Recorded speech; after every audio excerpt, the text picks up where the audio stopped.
Billy Blue, my knight in shining brindle.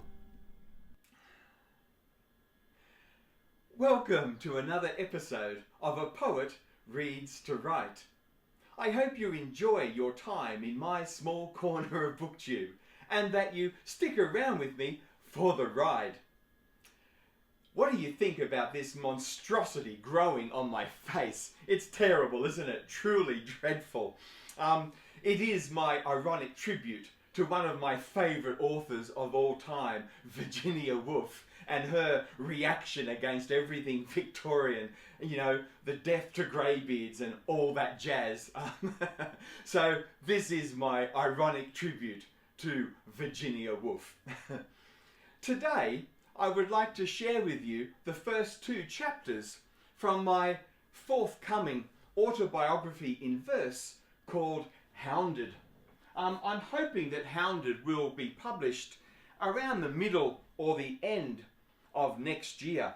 But I thought, since I've talked about Hounded in quite a few of my previous videos, maybe it was time to share a little bit of it with you. And I think a nice compressed short video on just the first two chapters might be just the thing. As I've just said, this forthcoming autobiography in verse is called, or is to be called, Hounded. This autobiography is engaging with my family background of that evangelical Protestant faith in which I have grown out of. And it deals very much with my struggles, I guess, my contest, my struggles with binary thinking. You know, partly my binary thinking is caused by my own very passionate personality. You know, I am an all or nothing type of person, so I do naturally fall into binary ways of viewing the world, unfortunately. I have tried to deal with this and broaden things out, but to what extent I've been successful, I don't know.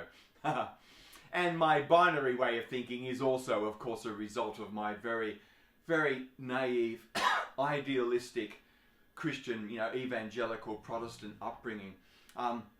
So when I decided to write this autobiography, I've written the whole thing in couplets, and each chapter is divided into two parts. So this struggle, this contest with binary ways of thinking and viewing the world is very much built into the architecture of this autobiography in verse. The first chapter, that at the moment is going to be in 7 chapters, and the book will be 144 pages long. Yes, these are all great biblical numbers. Numerology is very important to me. So Hounded will be of 7 chapters and 144 pages in length. The first chapter is called After 35 Years, Home.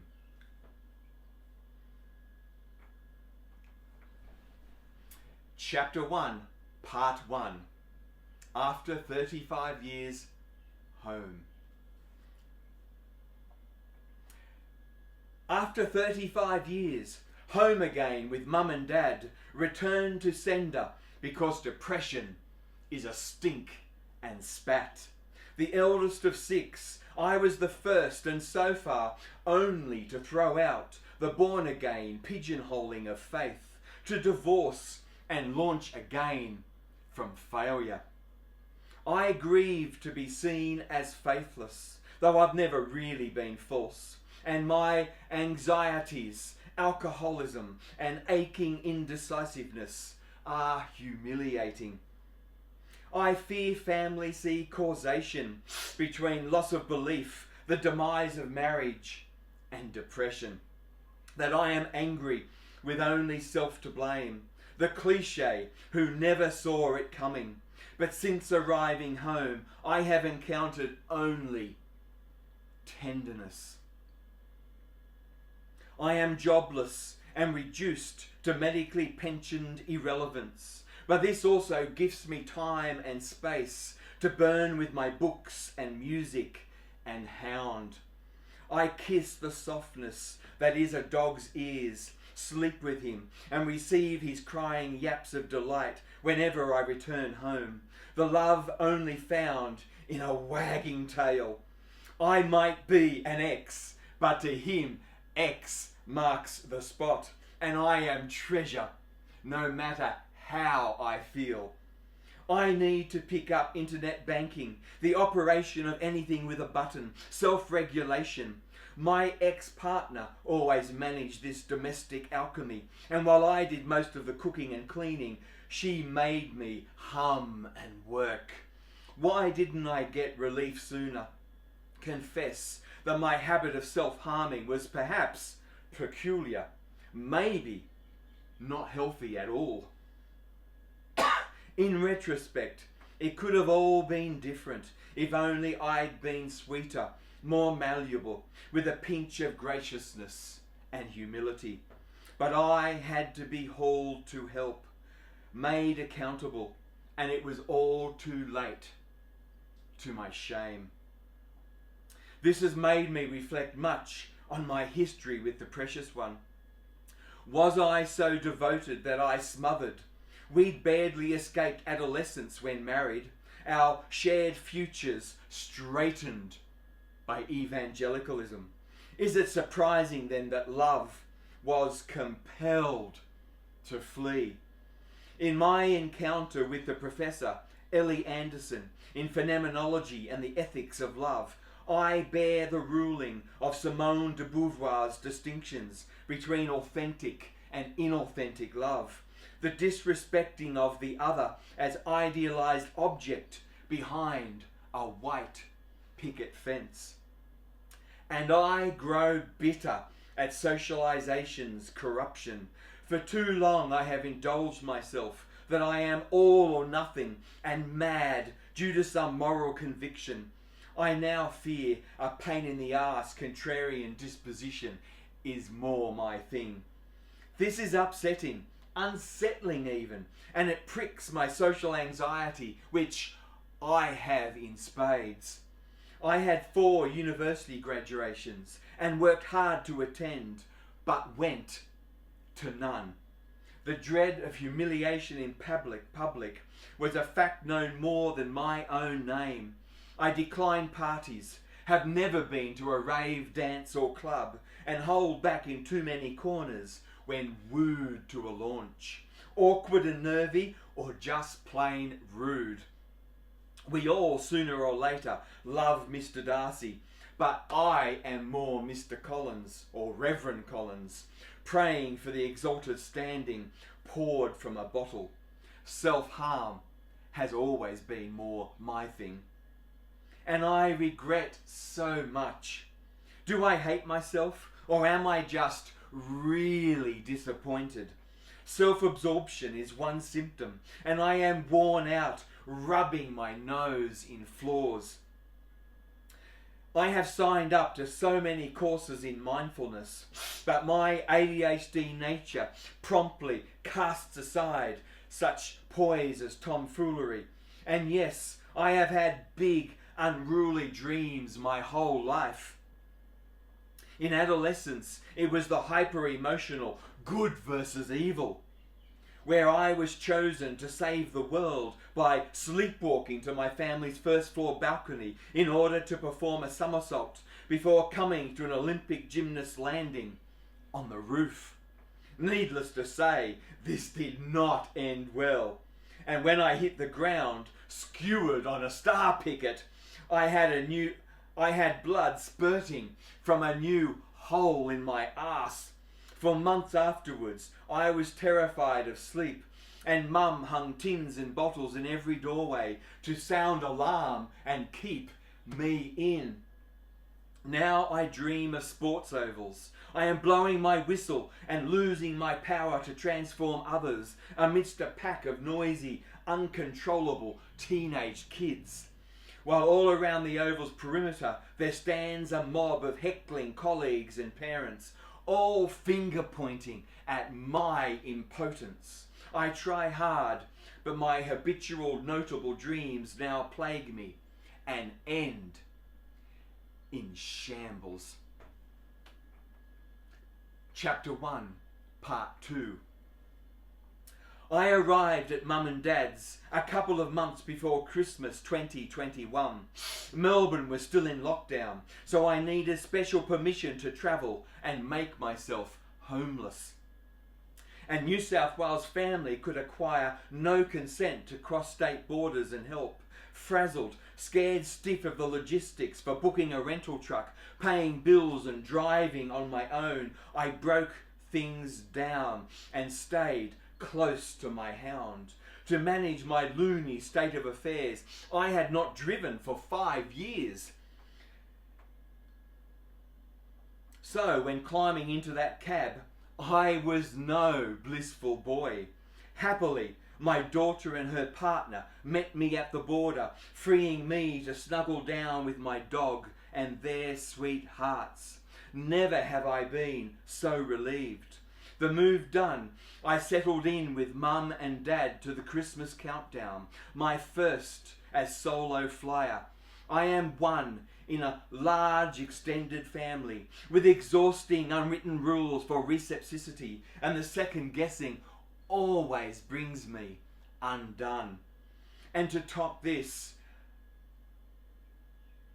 a younger brother fell to his death on a bushwalk, dying in my lap 1 December 28, and 10 weeks later our family home burnt down with rats gnawing through wiring. My kid brother with Downs failed to escape and died in hospital after we cut life support. We were counselled this as our only option. We live the guilt still and are now prescribed other things in order to keep going. Burying our one-time optimism, we are distinguished in bereavement. And Christmas New Year cheer is a horror story, suppressed for the sake of grandchildren and great-grandchildren. Now Christ is centre stage as a litmus test between those of us who are examined and love still, and those of us who wilt in the burn. I remember hardly anything of Matthew's funeral. I think I read a poem. But 10 weeks later, when we did the whole thing again, my world ended. The morning of Danny's funeral, I fumbled my tie, and as my partner took over, I knew this time I'd howl like I really meant it. This time I'd make an unaffected, horrific hullabaloo. We'd cut life support, and I was done. Of course, most of this was in fact performed in-house, self-pitying and melodramatic, but miserably for an audience of me alone. What does despair let slip? A cave-in of the psyche. But as for what else, after 30 years, I'm still finding out. I am a chastened void that aches, rummaging for something, though too frail to convert to the atheism I crave. Dawkins and his like are mesmerising, if a little black and white. Their prose is miraculous, and their titles are haunting. They make me pine for atheists at the pub, though I'll never have the confidence to go. I guess agnosticism is enough to unsettle me. I have grandchildren, my children and a hound, my music and a library, and if I never fret over pre-existence, I think I can postpone torturing myself about the rest. When my younger brother fell to his death, it was a perfect December blue sky, cicada crashing day. We followed a creek line way off the track, celebrating frog spawn and shy yabbies, the miracle of blue labyrinth scenery, uplifting our aching bodies. It was late in the day, our sugar levels waning, but we revelled in immature momentum. Inevitably, Our creek's steady descent hit a hurdle and went collapsing over a cliff line. And instead of resting, taking in the sustenance necessary for safe decision making, my younger brother decided to recce the way ahead.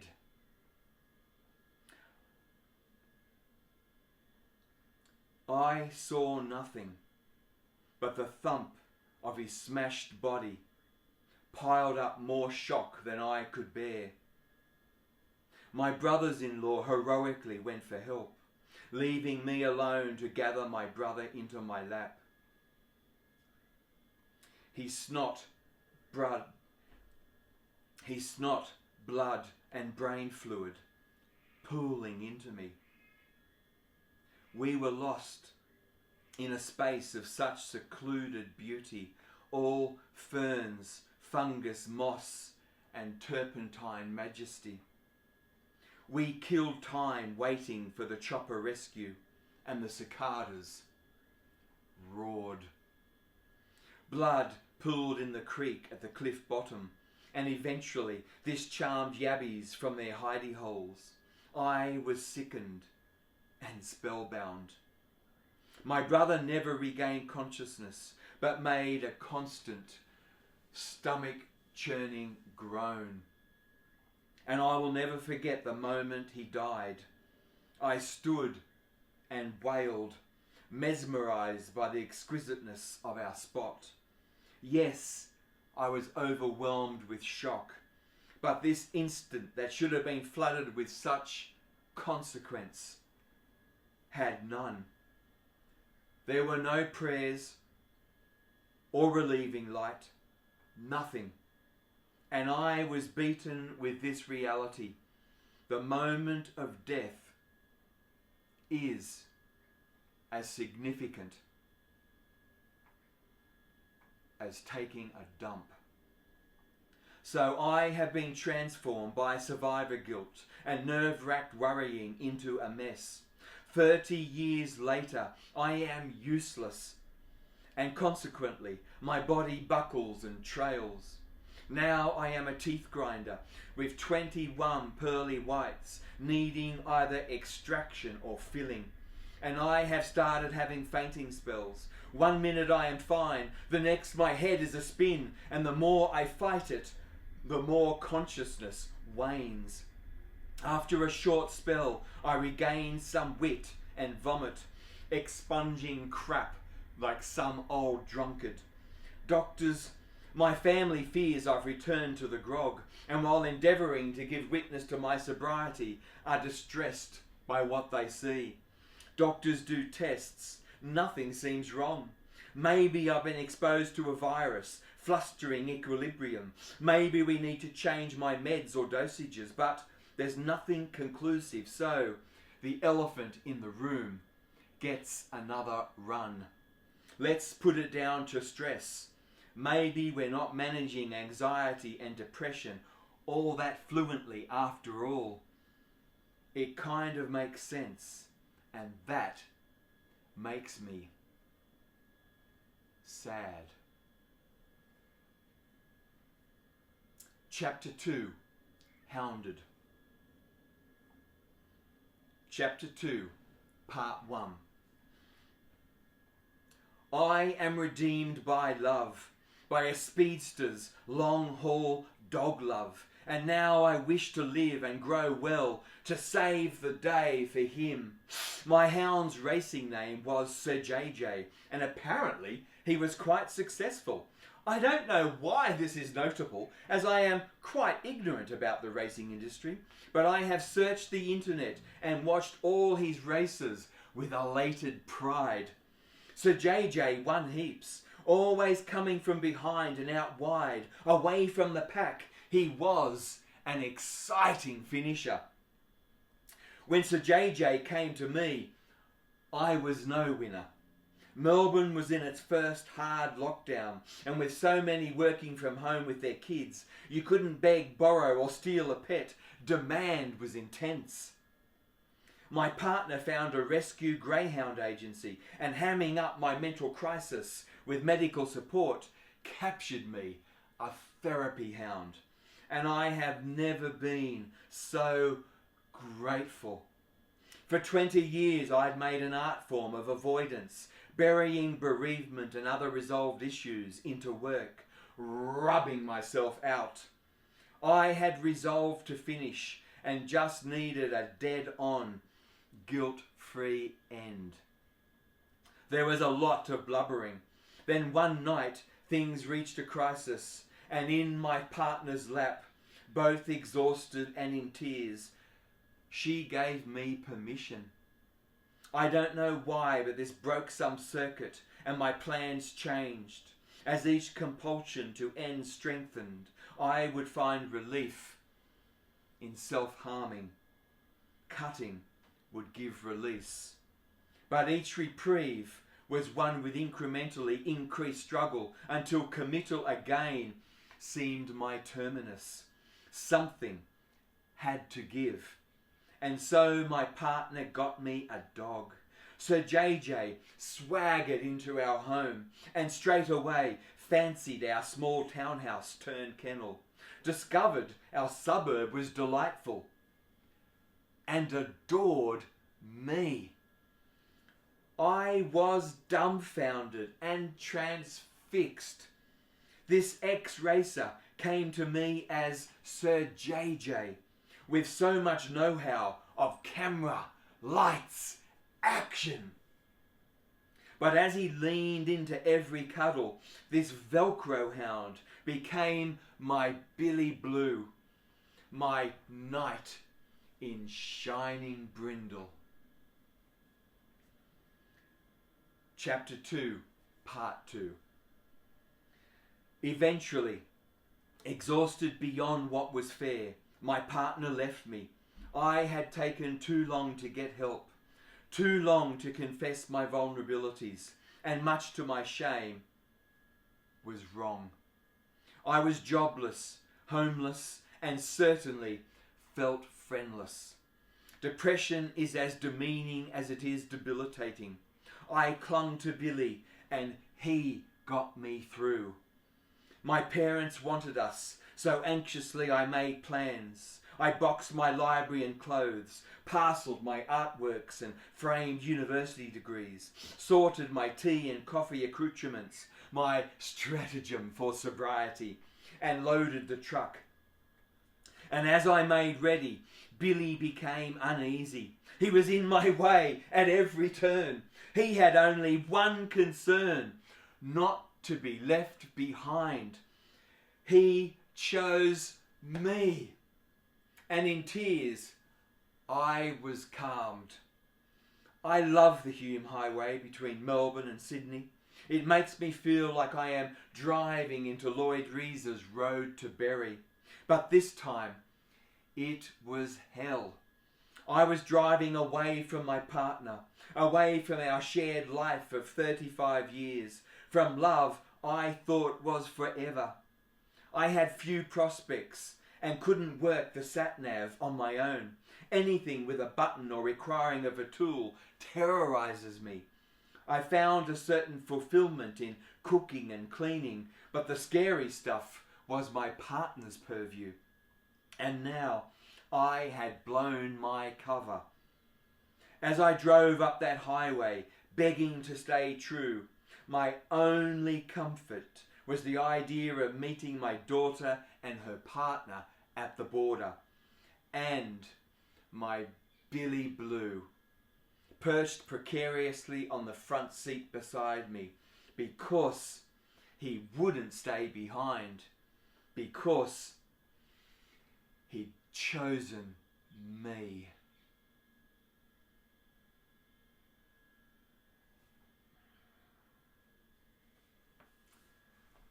That's just a little sample, a little taste from my forthcoming autobiography in verse, to be called Hounded. That was chapters 1 and 2.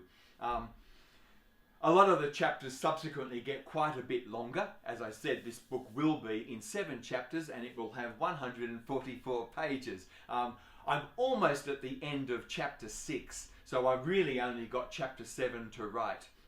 I'm determined to keep those biblical numbers in place, so it will be 7 chapters over 144 pages. Little things like this structurally in the architecture of the whole project, for some reason they're important to me. Likewise, as I said, every stanza is a couplet and every chapter is divided into 2 parts, reflecting that struggle I have with binary oppositions. But thank you so much for giving me your time. I hope you really enjoy your time in my small corner of BookTube, and I look forward to, spending some of this ride, or giving some of this ride with you as we move along together into the future. Thank you for visiting, and I hope to see you again soon. Thank you, and bye for now.